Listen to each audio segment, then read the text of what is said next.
आज हम क्या करने वाले हैं? आज हम करने वाले हैं क्लास 9 चैप्टर नंबर 8 साइंस से, जो है मोशन, जो कि एक फिजिक्स का फर्स्ट चैप्टर है क्लास 9 में। मोशन है क्या चीज, पहले उसको डिस्कस करते हैं, उसके बाद डिस्टेंस और डिस्प्लेसमेंट को डिस्कस करेंगे और उसके बाद कुछ क्वांटिटीज को डिस्कस करेंगे। सबसे पहले movement of any object from first place to the second place respect to its origin is known as motion. क्या कहा इसने ये कहा है कि movement of any object from one place to the another place with respect to time और origin is known as motion.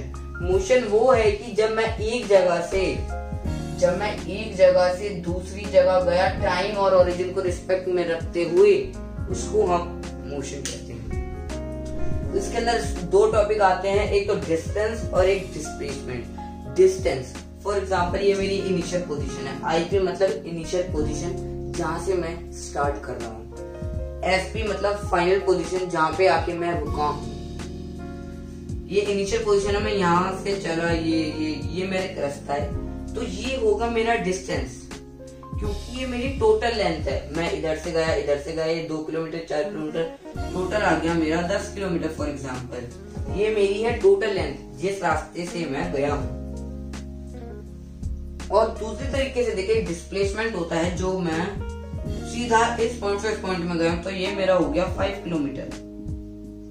जब मैं बीच से मैंने सबसे शॉर्टकट एरिया लिया है, वो है मेरा 5 किलोमीटर। तो इसका मतलब डिस्प्लेसमेंट होता है शॉर्टेस्ट डिस्टेंस यानी कि आईपी से सीधा एफपी तक, इनिशियल पोजीशन से लेकर डायरेक्ट फाइनल पोजीशन तक जो मैं आ गया, उसको कहूंगा मैं शॉर्टेस्ट डिस्टेंस। डिस्टेंस और डिस्प्लेसमेंट की दोनों की एसआई यूनिट सेम होती है, जो कि है मीटर एसआई यूनिट दोनों की सेम है। अब बात करते हैं कुछ क्वांटिटीज की। क्वांटिटीज में दो हैं, एक है स्केलर क्वांटिटी, एक है वेक्टर क्वांटिटीज। सबसे पहले बात करते हैं स्केलर क्वांटिटी की। ओनली मैग्नीट्यूड, जिस क्वांटिटी में खाली का खाली मैग्नीट्यूड हो, यानी कि कुछ ना कुछ न्यूमेरिक वैल्यू हो, उसको कहेंगे हम स्केलर। और उसके कुछ एग्जांपल हैं, एक तो डिस्टेंस और स्पीड और काफी। क्वांटिटीज में बात करता हूँ वेक्टर की, तो वेक्टर में मैग्नीट्यूड भी होता है, साथ में डायरेक्शन भी होती है। तो quantity which have both magnitude and direction is known as vector quantities. For इसके एग्जांपल में आ जाएंगे वेलोसिटी, फोर्स एंड एक्सेलरेशन। तो ये अपने लेक्चर को करते हैं कंटिन्यू, जानते हैं यूनिफॉर्म मोशन के बारे में और नॉन यूनिफॉर्म मोशन के बारे में। यूनिफॉर्म मोशन वो होता है कि स्पीड कांस्टेंट रहती है। फॉर एग्जांपल ये एक ऑब्जेक्ट है और इसकी स्पीड कांस्टेंट है। नॉन यूनिफॉर्म मोशन वो होता है कि स्पीड चेंज होती रहती है, बाई चांस ये रुका चला रुका, इस तरीके से नॉन यूनिफॉर्म मोशन होती है, स्पीड चेंजेस। और जो यहाँ पे हम स्पीड की बात कर रहे हैं, उसकी ऐसा यूनिट होती है metre per second. Average speed का फॉर्मूला होता है total distance travel upon total time taken. Average speed का फॉर्मूला ये है कि तुमने टोटल कितना भी डिस्टेंस किया है अपॉन कितना टाइम तुमने लिया है। तो मैं यहाँ पे एक एग्जांपल लेता हूँ कि मेरा डिस्टेंस है 100 मीटर और टाइम लगा है मुझे 10 सेकेंड, तो मेरी हो जाएगी एवरेज स्पीड हो जाएगी मेरी 10 मीटर पर सेकेंड। क्योंकि ऐसा यूनिट मीटर पर सेकेंड में होती है, तो ये मीटर पर सेकेंड में ही आएगा। बात करते हैं ये, इसका मतलब फिजिक्स का फॉर्मूला हो जाएगा V equals to S upon T। यहाँ पर भी एवरेज स्पीड को डिनोट कर रहा है, S टोटल डिस्टेंस टेबल को डिनोट कर रहा है और T यानी टोटल टाइम टेकन को। और जो स्पीड होती है वो एक स्केलर क्वांटिटी होती है। स्केलर क्वांटिटी मतलब खाली उसमें मैग्नीट्यूड होता है, यानी कि न्यूमेरिकल वैल्यू होती है, डायरेक्शन नहीं होती। बात करते हैं एक वेलोसिटी के ऊपर। वेलोसिटी क्या है? Speed of an object moving in a definite direction. Speed of object same as speed, पर एक डेफिनाइट डायरेक्शन में। जहां पर भी डेफिनाइट डायरेक्शन आ जाए, यानी कि वो जो है वेक्टर क्वांटिटी है, क्योंकि यहाँ पर डायरेक्शन की बात हो गई कि डेफिनेट डायरेक्शन पर चलती है एक कांस्टेंट स्पीड लेकर, उसको कहते हैं हम एक वेलोसिटी। ऐसा unit same as speed metre per second. Average velocity का फॉर्मूला होता है डिस्प्लेसमेंट अपॉन टोटल टाइम। तो बात करते हैं एक्सेलरेशन के बारे में। एक्सेलरेशन होता क्या है? एक्सेलरेशन होता है rate of change of velocity with time, यानी कि rate of change of velocity with time is known as acceleration. Velocity हमने पीछे डिस्कस कर लिया है, speed of an object in a definite direction. जो नॉन यूनिफॉर्म मोशन की हमने बात करी थी, नॉन यूनिफॉर्म मोशन जो कॉज होता है वो भी एक्सेलरेशन की वजह से होता है। एक्सेलरेशन मतलब वो होता है कि जैसे कि ये मेरा रुका, मैंने इसको एक्सेलरेट किया तो ये थोड़ा चला, रुका, जो रुकता है ना उसको भी हम एक तरीके से एक्सेलरेशन ही कहते हैं, या अपोजिट फोर्स लगता है उसको हम रिटार्डेशन कहते हैं, पर दोनों सेम ही थिंग है। एक्सेलरेशन रुकी चली, तो वो ही बात होती है। एक्सेलरेशन है rate of change of velocity with time, और जो नॉन यूनिफॉर्म मोशन होता है वो एक्सेलरेशन की वजह से कॉज होता है। कभी स्पीड तेज, कभी मंदी, कभी तेज, कभी मंदी। नॉन यूनिफॉर्म मोशन जो हमने बात करी थी जिसमें स्पीड चेंज होती रहती है। SI unit of acceleration is metre per second square. Metre per second square SI unit है एक्सेलरेशन की, यानी कि जब भी आंसर आएगा ना तो ये यूनिट पीछे लगाना मस्ट है, वरना मार्क कर सकते हैं। यानी कि आंसर आया आपका 5, तो 5 metre per second square. Answer आया 100, तो 100 मीटर पर सेकंड स्क्वायर, तो ये मस्ट है। फॉर्मूला है एक्सेलरेशन का E = v - u upon t। यहाँ पर E है एक्सेलरेशन, v है फाइनल पोजीशन जहां से आप रुके हो। मतलब फॉर एग्जांपल मैं यहाँ खड़ा हूँ, मैं यहाँ गया तो ये मेरी फाइनल पोजीशन थी, जहां से मैं चला हूँ वो मेरी इनिशियल पोजीशन थी। मीन्स v है मेरा फाइनल पोजीशन, u है मेरा इनिशियल पोजीशन, यानी कि जहां से मैंने स्टार्ट किया था वो होती है मेरी इनिशियल पोजीशन, जहां पे आके मैं रुका यानी कि स्टॉप हुआ वो है मेरी फाइनल पोजीशन। टाइम आप जानते हैं A = एक्सेलरेशन, तो एक्सेलरेशन का फॉर्मूला हुआ है v - u अपॉन t, और आंसर जो आएगा वो आएगा आपका मीटर पर सेकंड स्क्वायर में। तो आइए बात करते हैं distance time graph. Distance time graph, ये डिस्टेंस टाइम ग्राफ है। ये ओरिजिन होता है 0 0, ये टाइम सेकंड में होता है, और डिस्टेंस मीटर में होता है। डिस्टेंस ये है, टाइम ये है, यानी कि टाइम ये है और डिस्टेंस ये है। कोई ऑब्जेक्ट जैसे आपको पेपर में दे देगा बाई चांस, जैसे यहाँ पर कि ये ऑब्जेक्ट किस चीज पे है, ये मेरा डिस्टेंस है, नीचे वाला ये मेरा टाइम है, ये मेरा डिस्टेंस टाइम ग्राफ है। तो इसका मतलब ऑब्जेक्ट जो भी है वो रेस्ट पर है। रेस्ट का मतलब ये, क्योंकि ये तो डिस्टेंस हो गया, ये मेरा टाइम हो गया। टाइम तो बढ़ता जा रहा है, मीन्स टाइम तो पहले 5 मिनट था, 2 मिनट, 10 मिनट, 15 मिनट, 20 मिनट, पर डिस्टेंस वो 20 मीटर ही है, 20 मीटर ही चलता जा रहा है, पर टाइम बढ़ता जा रहा है। तो इसका मतलब ऑब्जेक्ट रेस्ट में है, टाइम बढ़ता जा रहा है पर डिस्टेंस वही है। यूनिफॉर्म मोशन मैंने जैसे बताया था कांस्टेंट स्पीड पे है, तो ग्राफ हमेशा बनता है ऐसे, सीधा ग्राफ बनेगा यूनिफॉर्म मोशन में। नॉन यूनिफॉर्म मोशन में थोड़ा सा इधर जाकर टिल्ट हो जाएगा, मींस ये हो जाएगा हमारा नॉन यूनिफॉर्म मोशन ग्राफ। तो डिस्टेंस टाइम ग्राफ के अंदर आती है रेस्ट सीधा, यूनिफॉर्म ऐसे बिल्कुल टेढ़ा, इसके बीच में वो सॉरी यूनिफॉर्म और नॉन यूनिफॉर्म जो हल्का सा स्प्लिट हो। तो ये पेपर के पॉइंट ऑफ व्यू से बहुत ज्यादा इंपॉर्टेंट है। अब यहाँ पर बात करते हैं इस ग्राफ को हम कैसे, मतलब इसके अंदर से हम वैल्यू कैसे निकाल सकते हैं और क्वेश्चन कैसे आते हैं, फॉर्मूला कैसा यूज होगा। तो भाई फॉर्मूला होता है डिस्टेंस डिवाइडेड बाय टाइम, ये डिस्प्लेसमेंट डिवाइडेड बाय टाइम, तो v = डिस्प्लेसमेंट अपॉन टाइम। तो जो डिस्प्लेसमेंट होती है पहली होती है वो s2 - s1 divided by t2 - t1, तो ये डिस्प्लेसमेंट हो गया s2 - s1 और टाइम हो गया t2 - t1। Velocity time graph formula is E = v2 - v1 divide by t2 - t1।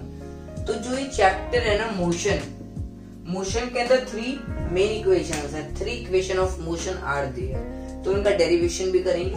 तो देखते हैं कौन कौन सी इक्वेशंस हैं। पहली है v = u + at, second equation है s = ut + ½ at², third equation है 2as =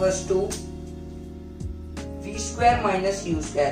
यहाँ पर v फाइनल वेलोसिटी के लिए है, u इनिशियल वेलोसिटी के लिए है, a एक्सेलरेशन के लिए है, t टाइम के लिए है, s डिस्प्लेसमेंट। तो ये फर्स्ट इक्वेशन है हमारे सामने, v = u + at।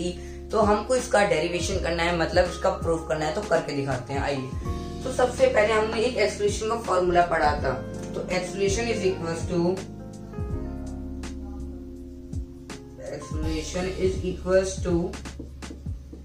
Final velocity minus initial velocity upon में टाइम।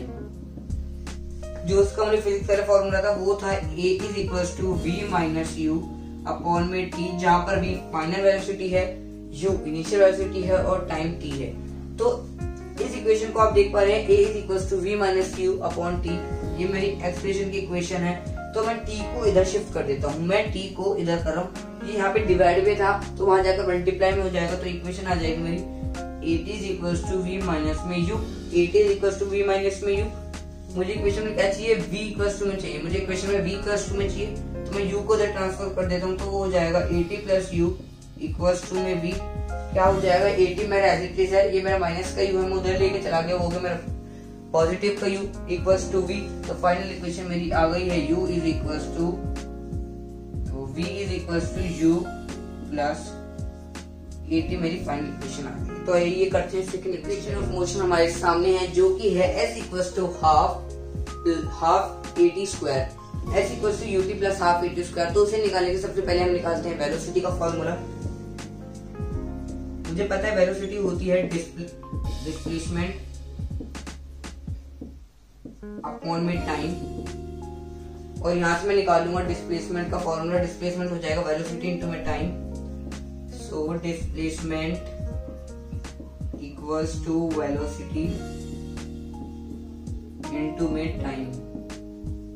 यहाँ पर डिस्प्लेसमेंट को मैं ले लेता हूँ s, तो वेलोसिटी का फॉर्मूला हो जाएगा मेरा fp प्लस ip अपॉन में 2 और इनटू में टाइम का t। मैं बता देता हूँ वेलोसिटी यानी कि final position plus initial position upon में 2 और टाइम एज इट इज मैंने यहाँ पर ये पुट कर दिया और यहाँ पे ये पुट हो गया।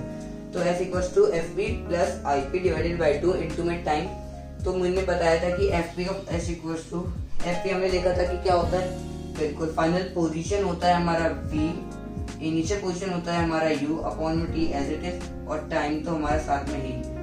देखिए जो हमने पिछली बार भी डिस्कस किया था कि फाइनल पोजीशन को लिखते हैं हम v, इनिशियल पोजीशन को लिखते हैं हम u। ये मेरा फॉर्मूला आ गया। तो एक बात याद रखना, फर्स्ट इक्वेशन जो हमने मोशन की करी थी, जो फर्स्ट इक्वेशन हमने मोशन की करी थी, इसमें देखा था v equals to u plus 80 होता है, v equals to u plus 80, वही मैं यहाँ पे वैल्यू पुट करने वाला हूँ। तो मैं इसको वैल्यू को यहाँ पे लिख देता हूँ, तो ये आ जाएगी मेरा v, मैं ये पुट करूंगा u प्लस 80 प्लस में एक और u अपॉन में 2 एज इट इज, और इनटू में टाइम मेरा है टोटल में। तो थोड़ा अच्छे से बना देते हैं। तो s कितना आ जाएगा, 2u है तो 2u प्लस 80 अपॉन में टोटल में t है और इनटू में टाइम दोनों के लिए है, तो ये ब्रैकेट में आ जाएगा। तो s कितना आएगा, s आ जाएगा 2u अपॉन में 2 प्लस में 80 अपॉन में 2 और इनटू में टाइम मेरा एज इट इज रहेगा। तो 2u डिवाइडेड बाई 2 में से मैं 2 और 2 काट दूंगा, इसमें ये हो जाएगा, तो ये हो जाएगा मेरा u प्लस 80 है, 80 बाई डिवाइडेड बाई 2 में आगे 1/2 लिख सकता हूँ, तो वही बात बैठेगी 1/2 80 और टाइम दोनों में था, तो अभी इसका एज इट इज लिख देते हैं। तो s इक्वल्स टू कितना आ जाएगा, तो s इक्वल्स टू आ जाएगा u t को पहले मैंने इससे मल्टीप्लाई करा, अब हाफ at स्क्वायर से करूंगा तो ये आ जाएगा मेरा हाफ at और एक और t है तो इसका लग जाएगा स्क्वायर। तो ये फाइनल आ चुका है s equals to ut plus half at square. तो ये सेकंड इक्वेशन ऑफ मोशन हमने डेरिवेशन। थर्ड इक्वेशन हमारे सामने है जो कह रही है 2as equals to v square minus u square. तो आइए इसका करते हैं हम डेरिवेशन। तो जैसे कि हमने पिछले उसमें देखा था कि मेरी जो डिस्प्लेसमेंट आई है वो आई थी वेलोसिटी इनटू में टाइम। वेलोसिटी का फॉर्मूला हमने निकाल लिया था, v equals to v plus u upon में t और टाइम इनटू में t। यहाँ पे डिस्प्लेसमेंट को s लिख रहे हैं, तो ये s equals to ut upon में t और इनटू में दोबारा t, टाइम को मैं एज इट इज लिख रहा हूँ। तो फर्स्ट इक्वेशन पे हम दोबारा जाते हैं। फर्स्ट इक्वेशन क्या थी हमारी, फर्स्ट इक्वेशन ऑफ मोशन थी हमारी v is equals to u plus 80। तो यहाँ से मैं t की वैल्यू निकाल लेता हूँ। t की वैल्यू कितनी आएगी, t इक्वल्स टू, चलो t इक्वल्स टू ले लेता हूँ, t equals to v minus u। v minus u इसलिए वो क्योंकि यहाँ पे u प्लस में था, तो v माइनस में u और a यहाँ पे मल्टीप्लाई में है तो वो हो जाएगा डिवाइड में, हो जाएगा बिल्कुल सही, क्योंकि यहाँ पे मल्टीप्लाई में था तो ये डिवाइड में आ गया। तो s मेरा कितना आया, v प्लस u अपॉन में t टी की वैल्यू मैंने निकाली, टी की वैल्यू कितनी आ रही है, v माइनस यू। अब अच्छे से लिख देता हूँ एक बार, v माइनस में यू अपॉन में ए आ गई। अब मेरी बात सुनना, ये टी सॉरी ये 2 है हमारा, v प्लस यू अपॉन में 2 और यहाँ पे भी 2 है, तो ये 2a है, तो मैं यहाँ पे इसको मल्टीप्लाई में ले जाता हूँ, तो ये हो जाएगा 2as, क्योंकि 2a multiply by s is equals to 2as। और यहाँ पर हमने एक आइडेंटिटी पढ़ रखी है मैथमेटिक्स में, वो होती है a plus B, a minus B is equals to a square minus में b स्क्वायर। ये आइडेंटिटी है, ये identity I think third identity है मेरी, हाँ पॉलिनोमियल्स चैप्टर में थर्ड आइडेंटिटी है a plus B, a minus B is equals to a square minus b square. तो यहीं पे मैं आइडेंटिटी लगा देता हूँ, तो ये कट गया पूरा, क्योंकि मैंने यहाँ पे ये शिफ्ट कर दिया, तो ये हो जाएगा मेरा b स्क्वायर माइनस में u स्क्वायर। और यही इक्वेशन उसको प्रूफ करनी थी कि 2as equals to v square minus u square. So हमने यहाँ पे डेरिवेशन कर लिया है कंप्लीट। तो लास्ट टॉपिक इस चैप्टर का है सर्कुलर मोशन। सर्कुलर मोशन है क्या, पहले वो जान लेते हैं। When an object travel in a circular path, एक ऑब्जेक्ट जब एक सर्कुलर पाथ पर घूमती है विद अ कांस्टेंट स्पीड, उसकी स्पीड कांस्टेंट है, इतनी ही चलती जा रही है, तो उसको कहते हैं हम uniform circular motion. Uniform circular motion वो होती है जब एक ऑब्जेक्ट एक सर्कुलर पाथ पर घूमती है और एक कांस्टेंट स्पीड पर इसमें एक और चीज है कि इसकी हमेशा डायरेक्शन हमेशा चेंज होती है। ये ऐसे होते हैं कि मैं यहाँ पे हूँ तो मैं इधर तो इधर, तो डायरेक्शन हमेशा हर पॉइंट पे चेंज रहती है। वो इधर भाग रहा है तो नीचे आ रहा है इधर, नीचे आ रहा है इधर, तो हर पॉइंट पे डायरेक्शन चेंज रहती है पर उसकी स्पीड कांस्टेंट रहती है। तो यही हमारा chapter number 8 class 9 motion complete होता है। तो बस आपसे एक ही रिक्वेस्ट है, जाते जाते लाइक कर दीजिए और चैनल को सब्सक्राइब कर दीजिए। बहुत मेहनत लगी इस वीडियो को बनाने में, काफी लंबा चैप्टर था। तो thank you for watching this video, bye.